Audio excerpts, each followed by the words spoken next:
Hello. Thank you for allowing me to share my thoughts and experiences with you today. It's really an honor. So, to start, when making a decision to take part in the PFP program, I was diverting away from several years focused on the visual arts. I wanted to do something both practical in the sense that it had there was a demand for it in society, and something meaningful in that the work had a purpose. I was deciding between geriatrics, funeral service, and PFP. When I considered each in the long run, PFP stood out to me to have the potential of building community, discipline, leadership, and social awareness. I started the program some years in age later than many of my peers did, but it was over these years that I really noticed the impact that police can have, both positive and negative, which helped form my interest in it. I set my intention to become a law enforcement agent that was a champion for good. So my experience with PFP proved the ability of determination and consistent hard work to pay off.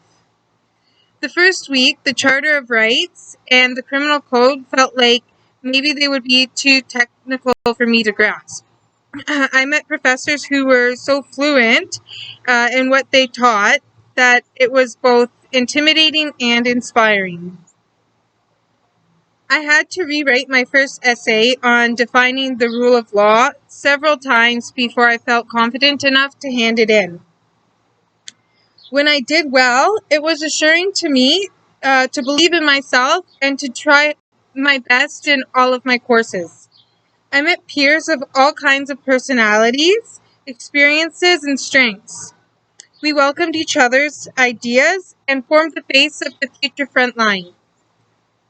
And despite the interruption of a pandemic halfway through our program, engagement, group projects, and daily engagement with professors carried on. We did not cower, but we faced the pressing social issues with honest concern, creative wit, and thoughtfulness. We all have that experience when we question our abilities. I am no stranger to that. Maybe because my parents are not police officers, or maybe because I didn't always know that this is what I wanted to do. I felt perhaps I couldn't make it. But I did not doubt once, since I decided to pursue this path, that I would get up with enthusiasm and do my job with integrity and excellence to the best of my ability every day. I already started my career the day I decided to choose this path. I began to submit applications immediately for student opportunities and was privileged to be hired through the Federal Student Work Experience Program. I am currently working with a federal law enforcement agency as a student officer.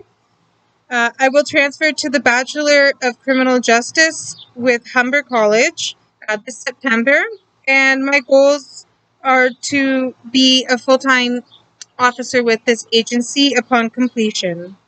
With an open mind, I would also like to possibly work with the John Howard Society or with security at a mental health facility.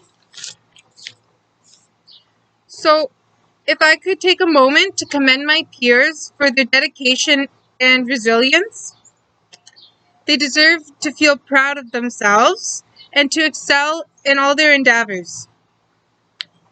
If I could recommend any advice, I would say to always be cognizant of your intentions. A professor I'm quite fond of always read the learning objectives prior to commencing a lecture or lesson. We can do this with ourselves. Every day we wake up or before we begin a task, we can ask ourselves, why am I doing this? How can I approach this with the greatest ability to absorb the available information? Can I make connections to my life? After a task, take a moment. Recognize where you could strengthen your grasp on a concept. Take a moment for yourself as well. Take a breath. Take a stretch. Be mindful of all the relationships and achievements that you will ever have. You will always have yourself. Be proud and be grateful. You have earned it. Thank you.